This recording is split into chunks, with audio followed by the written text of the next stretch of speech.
दिल्ली के जहांगीरपुरी हिंसा पर दिल्ली पुलिस ने केंद्रीय गृह मंत्रालय को प्रारंभिक रिपोर्ट सौंपी। हिंसा होने की वजह का किया खुलासा। दिल्ली पुलिस ने अपनी प्रारंभिक रिपोर्ट में कहा, आपराधिक साजिश के तहत हिंसा हुई। दिल्ली के जहांगीरपुरी हिंसा में फायरिंग के आरोपी सोनू चिकना को गिरफ्तार किया गया। आज कोर्ट में पेश किया जाएगा सोनू चिकना। सोनू चिकना को रिमांड पर ले सकती है पुलिस। जहांगीरपुरी हिंसा के बाद से ही फरार चल रहा था सोनू। जहांगीरपुरी हिंसा के बाद सोशल मीडिया पर वीडियो वायरल हुआ था, जिसमें नीला कुर्ता पहनकर फायरिंग करने वाला सोनू ही था। सोनू चिकना के खिलाफ आर्म्स एक्ट के तहत केस चलेगा। सोनू चिकना समेत हिंसा के 22 आरोपी गिरफ्तार। जहांगीरपुरी हिंसा में एक और खुलासा। सूत्रों के मुताबिक इमाम के कहने पर शोभा यात्रा में पहुंचा था आरोपी अंसार। सूत्रों के मुताबिक पुलिस को जांच में पता लगा है कि अंसार शोभा यात्रा में पहुंचकर लोगों से बहस करने लगा और उसके बाद हिंसा भड़क गई। पुलिस ने जहांगीरपुरी हिंसा में एक और आरोपी हामिद शेख को गिरफ्तार किया है। गिरफ्तारी के बाद रोने गिड़गिड़ाने लगा हामिद शेख। हामिद कबाड़ी का काम करता है और उस पर आरोप है कि पथराव के दौरान उसने ही खाली बोतलें हमले में फेंके थे। शोभा यात्रा के आयोजकों पर केस दर्ज। ओवैसी के आरोपों के बाद वीएचपी नेता प्रेम शर्मा से भी पूछताछ की जा रही है। दिल्ली पुलिस कमिश्नर राकेश अस्थाना के मुताबिक 3 जुलूस निकले, उसमें से सिर्फ 2 की इजाजत दी गई थी। ओवैसी ने सवाल खड़े किए थे। जहांगीरपुरी हिंसा को लेकर बीजेपी पर बरसे संजय राउत। कहा, एमसीडी चुनाव जीतने के लिए दिल्ली में कराए जा रहे हैं दंगे। देश के राजधानी में दंगे हो रहे हैं। ये सब जो कुछ चल रहा है, ये नगर निगम चुनाव जीतने के लिए आपके पास कोई इशू नहीं है। संजय राउत के बयान पर गिरिराज सिंह का पलटवार। कहा, भारत में नहीं तो कहां निकालेंगे जुलूस। गिरिराज सिंह बोले, क्या पाकिस्तान, बांग्लादेश और अफगानिस्तान में रामनवमी जुलूस निकालेंगे क्या? जहांगीरपुरी हिंसा के बाद इलाके के जी ब्लॉक में बड़ी संख्या में सुरक्षा बल तैनात कर दिए गए हैं। हालात काबू में हैं। दिल्ली पुलिस ने जामा मस्जिद और हौज काजी इलाके में सुरक्षा के मद्देनजर ड्रोन का इस्तेमाल किया। ड्रोन से रखी जा रही है चप्पे चप्पे पर नजर। जहांगीरपुरी हिंसा को लेकर अलीगढ़ मुस्लिम विश्वविद्यालय के छात्रों ने किया प्रदर्शन, लगाए सरकार विरोधी नारे। प्रदर्शन कर रहे छात्रों ने एएमयू बॉब ए सैयद गेट पर किया इफ्तार और जहांगीरपुरी हिंसा में हुई गिरफ्तारी पर सवाल उठाए। खरगोन हिंसा में प्रभावित पीड़ितों को दी गई 1 करोड़ रुपए की राहत राशि मध्य प्रदेश सरकार ने आवंटन किया।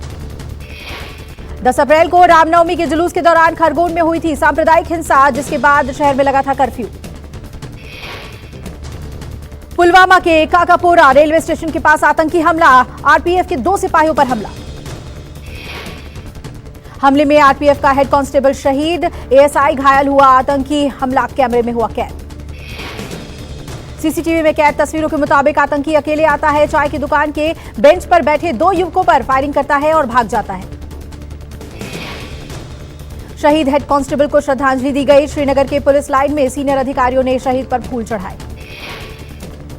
कुपवाड़ा में 10 पिस्टल, 17 पिस्टल मैगजीन समेत भारी मात्रा में हथियार बरामद। सर्च ऑपरेशन के दौरान 54 पिस्टल राउंड और 5 ग्रेनेड भी मिला। पीएम मोदी ने किया गुजरात के बनास डेयरी के नए प्लांट का उद्घाटन। 600 करोड़ में हुआ तैयार।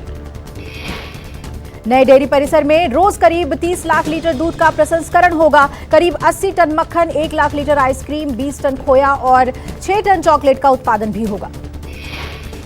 पीएम मोदी के गुजरात दौरे का आज दूसरा दिन है। आज शाम जामनगर में WHO global centre for traditional medicine centre की आधारशिला पीएम रखेंगे। कल के मुकाबले देश में कोरोना के मामलों में 43% की कमी। पिछले 24 घंटे में 1247 नए मरीज। आंकड़ों के मुताबिक 24 घंटे में 1 मरीज की हुई मौत। 928 लोग ठीक हुए। एक्टिव मरीजों की संख्या 11,860 पहुंची। दिल्ली में दूसरे दिन भी 500 से ज्यादा मरीज। संक्रमण दर 7.72% पहुंचा। दिल्ली एनसीआर में बच्चों में तेजी से फैल रहा कोरोना। नोएडा में 24 घंटे में 33 स्कूली बच्चों समेत 107 नए मरीज मिले।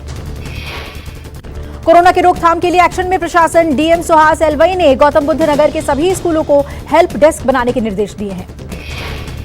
हरियाणा सरकार ने गुरुग्राम, फरीदाबाद सहित 4 जिलों में मास्क की अनिवार्य। मास्क नहीं पहनने पर लगेगा जुर्माना। यूपी सरकार ने लखनऊ और एनसीआर के 6 जिलों में सार्वजनिक स्थानों पर मास्क पहनना किया अनिवार्य। कोरोना के बढ़ते मामलों के बाद सरकार ने लिया फैसला। कोरोना के बढ़ते मामलों को देखते हुए गाजियाबाद में धारा 144 लागू की गई। 10 जून तक के लिए लगाई गई धारा 144। गाजियाबाद में घरों से बाहर निकलते ही लोगों को मास्क लगाना किया गया अनिवार्य। बिना अनुमति नहीं हो सकेगी आमसभा, जनसभा और जुलूस। यूपी सरकार का बड़ा फैसला, कोरोना पॉजिटिव कर्मचारियों को मिलेगी 1 महीने की छुट्टी। सरकार ने जारी किया आदेश, संक्रमित व्यक्ति के संपर्क में आने या कंटेनमेंट जोन घोषित हुए इलाके से आने वाले कर्मचारियों को मिलेगी छुट्टी। हवाई यातायात पर फिर कोरोना का साया, एयर इंडिया की हांगकांग के लिए उड़ानें 24 अप्रैल तक के लिए रद्द। 3 यात्रियों के कोरोना संक्रमित पाए जाने के बाद एयर इंडिया ने उड़ानें रद्द की। एयर इंडिया ने ट्वीट कर दी जानकारी। दिल्ली में कोरोना के बढ़ते मामलों के बीच डीडीएमए की बैठक कल। मास्क अनिवार्य करने समेत हो सकते हैं कई अहम फैसले। दिल्ली में बढ़ते कोरोना के बीच मास्क न पहनने या फिर लग सकता है जुर्माना। 500 रुपए जुर्माना लगाने पर सरकार कर रही है विचार। बैठक में उपराज्यपाल Anil Baijal, CM Kejriwal, deputy CM Manish Sisodia और स्वास्थ्य मंत्री सत्येंद्र जैन रहेंगे मौजूद। कोरोना के मौजूदा हालात पर होगी चर्चा।